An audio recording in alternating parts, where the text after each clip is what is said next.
Sejam bem-vindos a mais um vídeo do nosso programa Lições de Camilo. Nesse programa que a gente comenta um livro, no momento o livro Educação e Vivências, de José Raul Teixeira, pelo Espírito Camilo. E hoje nós vamos falar um pouquinho do capítulo 8, Drogas e Obsessões. Se você está chegando agora, você vai ver que diferente do nosso programa Refletindo com Emmanuel, nesse a gente não lê a lição inteira, porque é uma lição maior, mais extensa e tomaria muito tempo do nosso vídeo.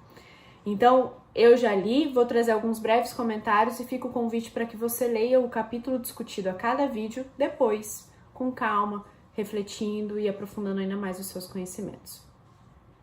Então, retomando, capítulo 8, Drogas e Obsessões. E antes de entrar nas lições de Camilo mesmo, no que Camilo nos traz, eu vou recorrer ao livro Nos Bastidores da Obsessão, de Divaldo Pereira Franco e pelo Espírito Manuel Filomeno de Miranda, para a gente retomar o que é obsessão. Já que ele vai fazer essa relação entre drogas e obsessão, esses dois conceitos, esses dois fatos extremamente comuns no nosso dia a dia, a gente precisa entender o que é obsessão. E no começo do livro, no capítulo Examinando a Obsessão, Manuel Filomeno de Miranda recorre a Allan Kardec, no livro dos Médiuns, para nos explicar que obsessão, segundo Allan Kardec, é o domínio que alguns espíritos logram adquirir sobre certas pessoas. Nunca é praticada senão pelos espíritos inferiores que procuram dominar. Os bons espíritos nenhum constrangimento infligem, aconselham, combatem a influência dos maus e, se não os ouvem, retiram-se. Os maus, ao contrário, se agarram àqueles de quem podem fazer suas presas. Se chegam a dominar algum, identificam-se com o espírito deste e o conduzem como se for a verdadeira criança. Então aqui a gente já tem explícito o que é a obsessão. Domínio que alguns espíritos logram adquirir sobre certas pessoas. E os maus, os espíritos inferiores, se agarram àqueles de quem podem fazer suas presas. Vamos então agora para as lições de Camilo em si. Ele começa esse capítulo nos trazendo, nos lembrando de que o nosso livre-arbítrio é inquestionável. Então, o livre-arbítrio de cada um, ele é como o timão, ele faz essa correlação, ele é o timão que cada um conduz a sua embarcação da vida. Todos temos livre-arbítrio. O livre-arbítrio existe. A responsabilidade aumenta conforme a gente aumenta também os nossos conhecimentos. Eu não vou me estender aqui no que é livre-arbítrio, em como funciona, porque no Livro dos Espíritos, de Allan Kardec, uma das nossas obras básicas, das perguntas 843 a 850, os Espíritos respondem as perguntas de Allan Kardec sobre o que é o livre-arbítrio, como que esse se dá. Então fica aqui essa sugestão de pesquisar no Livro dos Espíritos sobre o livre-arbítrio. Voltando a Camilo, ele diz então que é inquestionável o livre-arbítrio e essa nossa possibilidade de escolher o que a gente vai fazer. Mas, aliado a isso, ele já traz o primeiro alerta de que as inteligências desencarnadas se aproveitam disso para teleconduzir cada um de nós. Aqui começa a questão da obsessão. Lembra que a obsessão é o domínio que alguns espíritos logram adquirir sobre certas pessoas. E Camilo diz, inteligências desencarnadas se aproveitam para teleconduzir cada um de nós. E mais, eles nos fazem acreditar que estamos exercendo nossa vontade própria. Como se, não, mas é meu desejo. Só que existe um outro espírito me teleconduzindo aqui. Por quê? Os espíritos que estão desencarnados e que buscam esse processo obsessivo, eles sabem dessa nossa liberdade de escolha. Sabendo dessa nossa liberdade de escolha, tendo a possibilidade de sintonizar com os nossos pensamentos e sentimentos, eles sabem onde que eles podem nos teleconduzir para satisfazer as necessidades e desejos deles. Aqui começa a entrar a questão das drogas.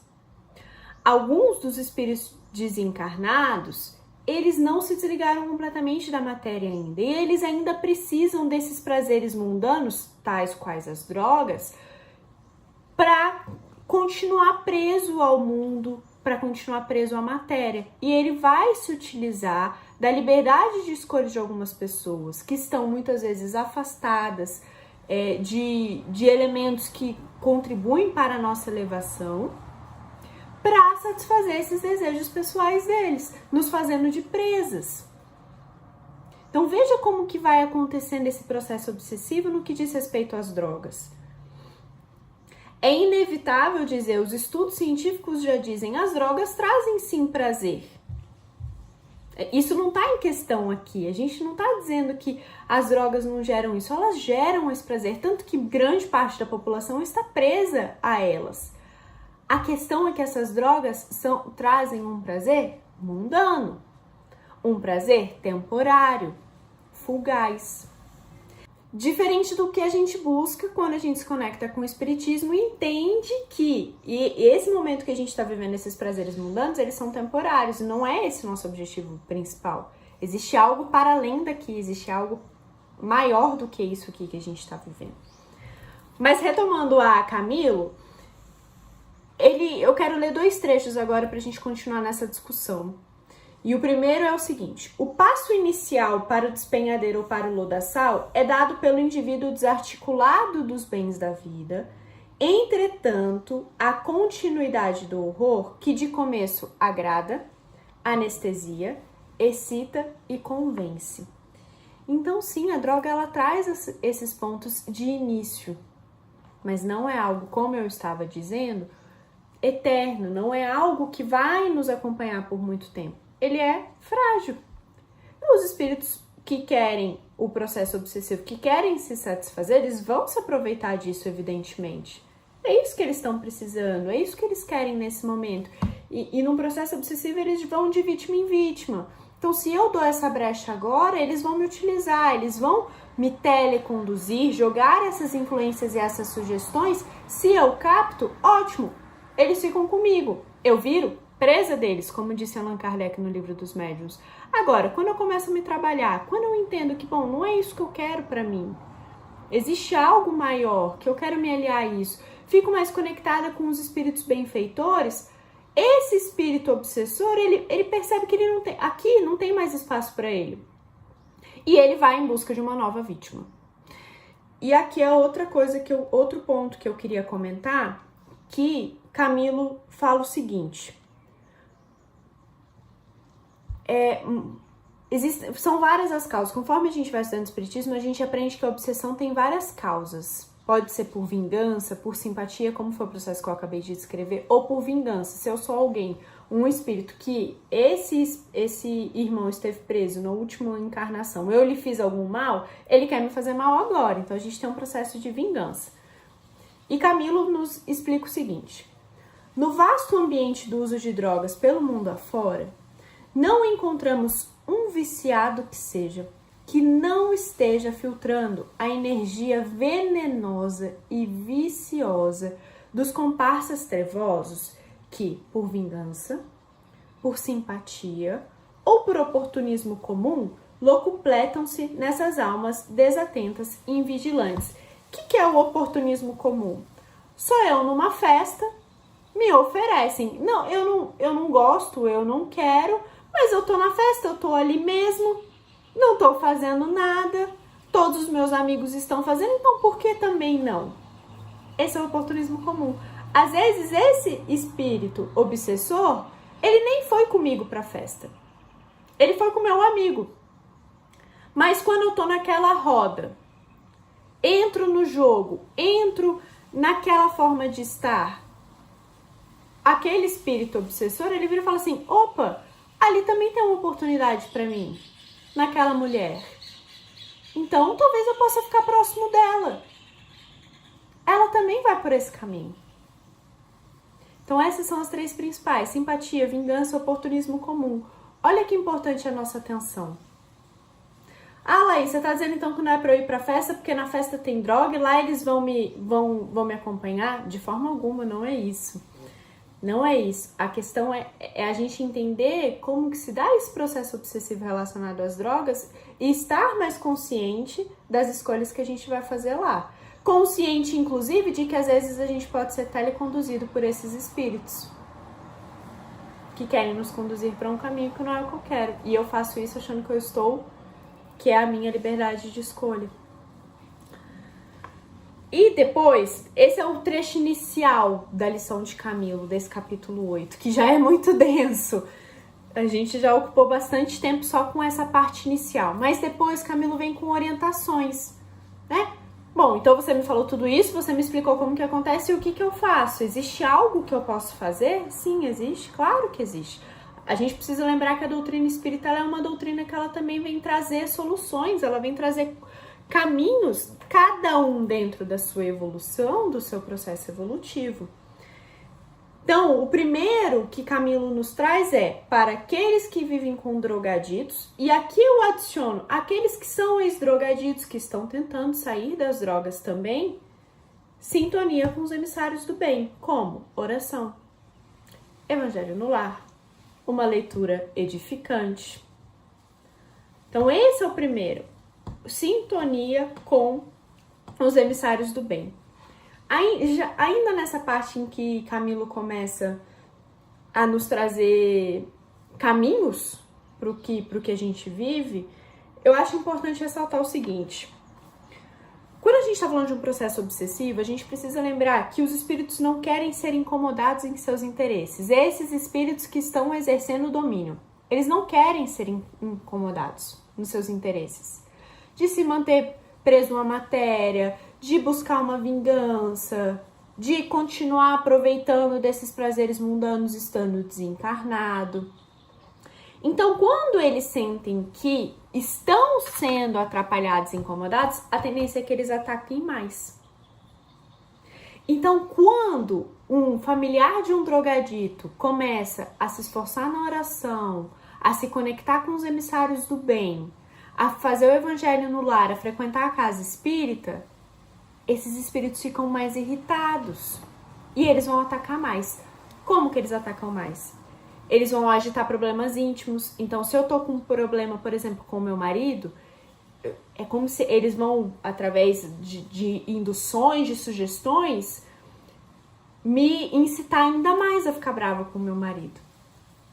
Vão me trazer recordações que eu não gosto. Então, isso é agitar problemas íntimos. Começam a contribuir para problemas de saúde, na família, no emprego. Então, veja, eles vão atacando todas as áreas em que a gente existe, em que a gente frequenta, a fim de me atrapalhar, porque daí eu fico mais estressada, eu fico chateada e a chance de eu abrir as portas para as drogas, para as sugestões deles, aumenta. Olha como é um processo bem elaborado dos espíritos que tentam estabelecer esse domínio e estabelecer o processo obsessivo, né? Então, já encaminhando para o final, Camilo vem deixar como uma orientação muito grande a vinculação com os benfeitores. Diz que ela é fundamental. Por quê? Porque a gente tem brechas das nossas encarnações passadas. Não somos perfeitos, estamos longe de ser perfeitos. Então, a gente tem, que ele chama de deslizes reencarnatórios. Os espíritos obsessores, esses espíritos que ele lá no começo chamou de inteligências desencarnadas, eles se aproveitam disso para desestimular o bem e a reforma íntima. E com isso eles me mantêm sob o domínio deles. Me mantêm, como disse Allan Kardec no Livro dos Médiuns, sua presa. Então, agora realmente para fechar, qual que é a recomendação de Camilo e Raul aqui? Educação do espírito para evadir-se dos tormentos internos. Conforme a gente vai estudando Raul Teixeira e o Espírito Camilo, a gente aprende que um ponto nevrálgico, um ponto fundamental, basilar do que eles nos trazem de ensinamento é a importância da educação. Tanto que Raul Teixeira tem um belíssimo trabalho de educação de crianças em Niterói, chamado Remanso Fraterno. muito semelhante ao que Divaldo faz em Salvador com a Mansão do Caminho. E a educação ali é fundamental. E aqui Camilo fala da educação do espírito para se evadir de tormentos internos. Aqui entra algo que nós aqui do Centro Espírita Caminho de Luz batemos tanto na tecla. Oração, leitura edificante, e que eu já falei hoje. Participar da casa espírita, das palestras públicas, realizar o evangelho no lar. Não tem segredo. Exige disciplina, exige o compromisso, mas é possível ser feito. É possível que isso aconteça. Tendo esse compromisso e essa disciplina, a gente se conecta com os benfeitores espirituais e ficamos mais protegidos dessas inteligências desencarnadas que querem estabelecer esse processo obsessivo, que querem estabelecer o domínio sobre nós. E as drogas é uma grande porta de entrada para que eles consigam realizar isso. Que as drogas, elas estão, de novo, o prazer mundano, fugaz, temporário, nos excita e depois nos traz uma depressão, nos deixa muito animados e muito eufóricos e depois tira o que a gente tem, nos tira do nosso emprego em casos graves, nos afasta dos amigos, do emprego, da família, nos deixa sem dinheiro e a gente vai indo para o fundo do poço. E muitos espíritos é exatamente isso que eles querem. Então eles se utilizam das drogas para estabelecer um processo obsessivo, e de um processo obsessivo é um caminho de mão dupla, né? As drogas para estabelecer um processo obsessivo e um processo obsessivo para que a gente afunde cada vez mais nas drogas. Para compreender isso também é legal assistir o vídeo anterior, que foi tratado o capítulo 7, que ele fala de drogas e tráfico, para a gente entender o que Camilo tem a nos dizer sobre o tráfico que acontece de forma tão ampla no nosso país. Espero que tenha sido uma contribuição para a reflexão e para o aprendizado de todos nós. Para a gente também é sempre legal gravar esses vídeos, porque a gente estuda, a gente precisa se aprimorar e compreender melhor a doutrina. Então, esperamos encontrar vocês no próximo momento. Que assim seja.